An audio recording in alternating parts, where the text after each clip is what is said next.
Thanks, everyone. My name is Suzanne Gray. I'm an assistant professor in the School of Environment and Natural Resources, and I'm going to use my time today to tell you a little story, basically, about freshwater and fish. Globally, freshwaters are among the most threatened ecosystems, having suffered intense human impacts, especially over the past century. Humans have disproportionately settled near freshwater sources, severely modified riparian zones, contained, diverted, and polluted fresh waters, and extracted freshwater resources. The intensification of these activities over the past century has led to massive shifts in aquatic communities and the loss of biodiversity on a really big scale. Freshwater fishes have been particularly hard hit, with over 35% of the approximately 15,000 species threatened with extinction. This isn't really surprising, given that freshwater fish are constrained to a life in water and because of the ways that we have modified the environment. It's imperative then that we learn how and if different species can respond to severe alteration of their habitat and what this ultimately means for the conservation of aquatic biodiversity. One key environmental stressor known to have strong impacts on fish is turbidity, suspended particles in the water column. And this is a global problem with increased sediment flux leading to sedimentary turbidity and land use patterns that lead to increased nutrients and algal growth. Turbidity changes the color and the clarity of the water, and that's really important for anything that uses vision. So imagine yourself swimming in clear water or in chocolate milk water. So for fish, this is really important because they are tuned to detecting prey, avoiding predator, and attracting mates in their own environment. But when we increase turbidity, we can expect these processes to be disrupted. For example, fish might need to be closer to its prey to find it. They might miss visual cues from predators and be eaten. They might miss mating opportunities. So my research lab is working on trying to understand the mechanisms underlying responses of fish to human-induced rapid environmental change. We're doing this in a number of systems, locally and internationally, so in the urban rivers of Columbus, the western basin of Lake Erie, and in East Africa. The question that we're trying to tackle here is understanding when and if fish can respond to elevated turbidity. So first, varied land use practices around Columbus lead to variation in water quality and clarity.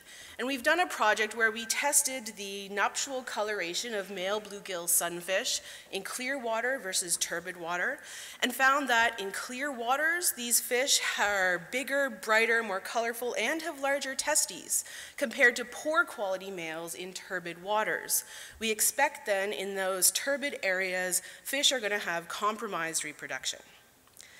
On a more regional scale, we are working toward understanding how economically important game fish like walleye respond to elevated sedimentary turbidity and harmful algal blooms.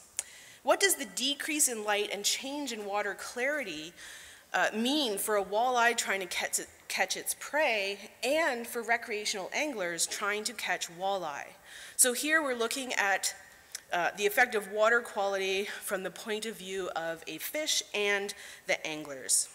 We use a specialized test of visual detection thresholds to find that walleyes subjected to increasing algal turbidity show a 50% decrease in their ability to see compared to sedimentary turbidity.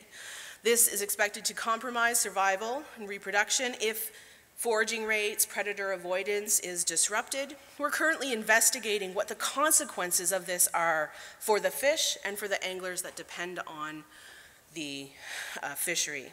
We're also working with a fish native to East Africa, the Nile River Basin, where it appears to be coping with elevated turbidity through plastic and genetic adaptation. The fish are found across environmental extremes, clear swamps, turbid rivers, due to intense agriculture, leads to runoff. Males of this species are bright and colorful, and they use those signals to attract females. And we wanted to find out what increased turbidity would do to that process. So we recently tested if fish from the swamps and the rivers are able to see better in one habitat or the other. What we find is that all the fish can see better in clear water compared to turbid water, but fish from the turbid rivers can actually see better than fish from the clear swamps when in turbid water. This suggests adaptation to elevated turbidity. Now, water quality is important for humans as well, and the link between water quality and aquatic biodiversity is really important. The ponds that you see in these 4 pictures represent wells supporting 1,500 people each in rural Uganda, which is where we work. And so my group has been working with local communities to try to impress upon them the linkage between diversity, aquatic diversity, and water quality. We do this through a project called Water Across the World, where we are working with children in both rural Uganda and rural Ohio, and linking those students together through activities where they measure water quality, they communicate via video and photos, and while we're only reaching a modest 100 students per year, we feel that we're making a bit of a difference, and we're showing a new group of people the link between water quality, aquatic diversity, and human activities. Thanks.